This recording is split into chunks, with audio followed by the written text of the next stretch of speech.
Buenas tardes, mi nombre es Julián David López, estudiante de Economía, y hoy vamos a ver el libro Colombia del 91 a hoy, historia de un país que nunca deja de moverse. Al final del siglo XX, Colombia vivía una combinación de crisis política, violencia y deseo de cambio. 3 años de conflicto armado, narcotráfico, corrupción, desigualdad y un estado debilitado, el país parecía estar llegando a un punto de quiebre.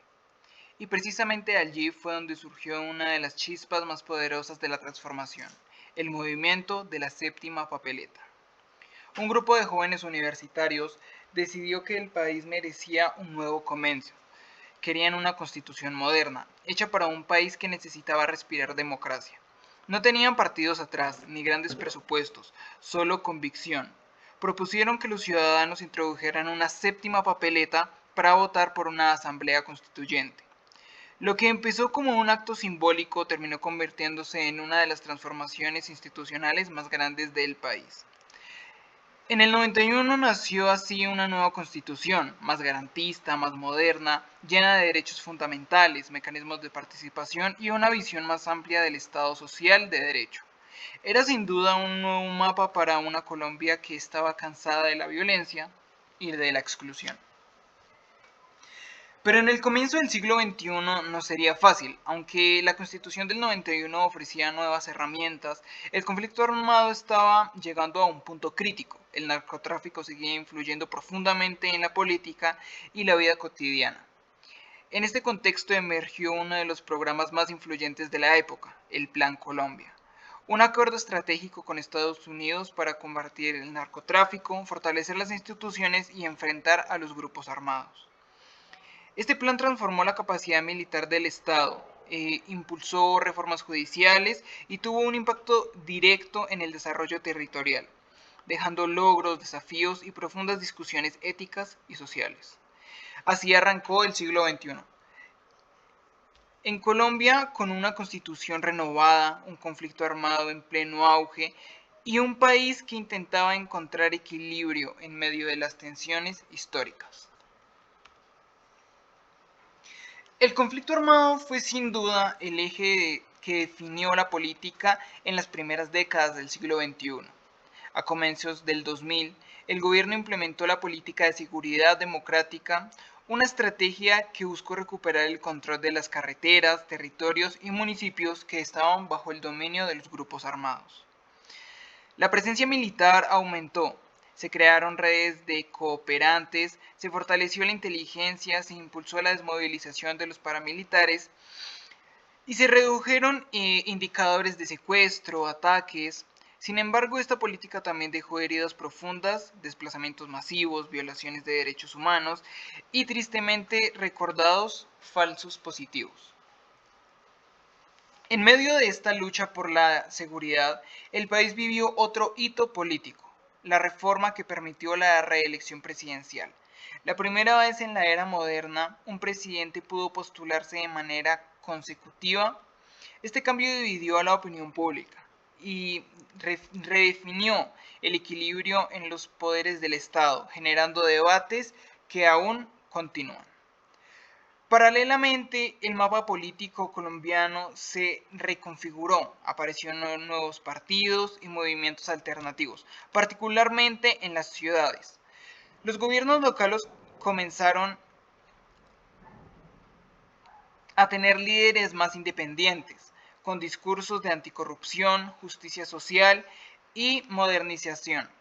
Se consolidó un giro hacia la izquierda en algunos sectores, con nuevos liderazgos sociales y políticos que empezaron a articular las demandas ciudadanas.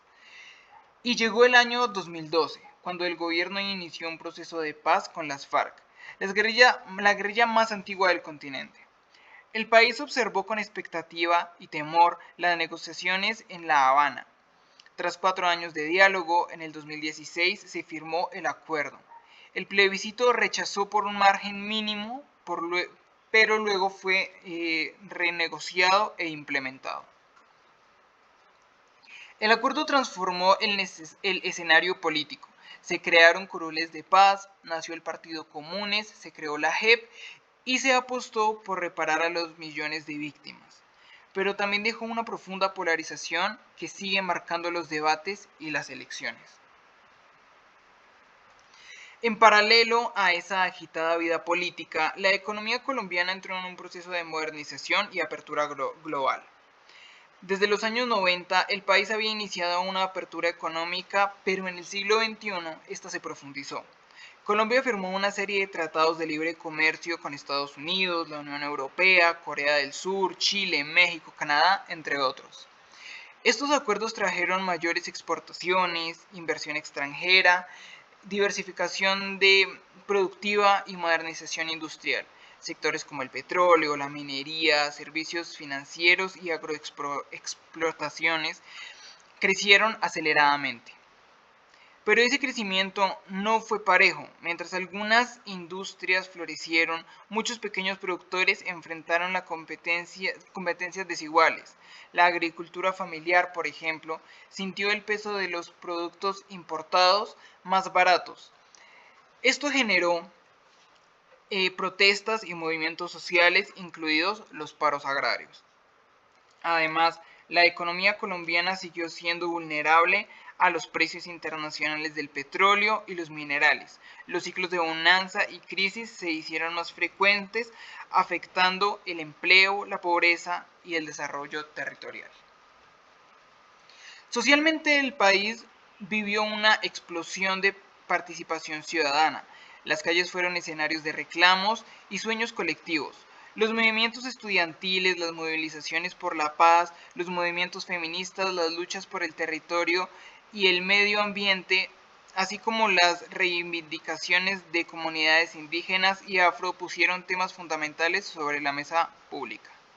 Durante la década del 2010, las protestas se convirtieron en un mecanismo de expresión masiva, y en 2019 y 2021 el paro nacional marcó un antes y un después en la relación entre la ciudadanía y el Estado. Jóvenes campesinos, transportadores, trabajadores informales y artistas salieron a expresar frustraciones acumuladas, desigualdad, falta de oportunidades, violencia política y corrupción. Y luego el mundo se detuvo con la llegada del COVID-19. La pandemia reveló grietas profundas, pobreza, desigualdad digital, información laboral, fragilidad de sistemas de salud, pero también demostró la resiliencia social, ollas comunitarias, redes solidarias, apoyo barrial, iniciativas ciudadanas para cuidar a los más vulnerables. El siglo XXI en Colombia no se explica sin estas fuerzas sociales, sin estas voces que se multiplicaron en las plazas, redes sociales y territorios. Hoy, más de 3 décadas después de la Constitución del 91, Colombia sigue siendo un proyecto en construcción. Cada decisión política, cada movimiento social, cada transformación económica se siente en los territorios. En los colegios donde ahora se habla de ciudadanía y derechos, en los municipios donde la paz significó nuevas carreteras o regreso de familias desplazadas, en los mercados donde tratados de libre comercio cambiaron los precios y las oportunidades, en los barrios donde las movilizaciones fortalecieron la voz de los jóvenes, en los campos donde el conflicto dejó cicatrices, pero también esperanza. El siglo XXI no es simplemente un periodo histórico, es un conjunto de experiencias que hoy modelan cómo pensamos nuestra identidad, cómo participamos en la democracia y cómo imaginamos el futuro. Los territorios, nuestros territorios, son testigos vivos de la historia. Todo lo ocurrido en estas décadas transforma la manera en la que vivimos, trabajamos, estudiamos, protestamos y soñamos. Porque Colombia, a pesar de sus dificultades, sigue en movimiento y somos nosotros, desde cada rincón del país, quienes seguimos escribiendo la historia. Muchas gracias.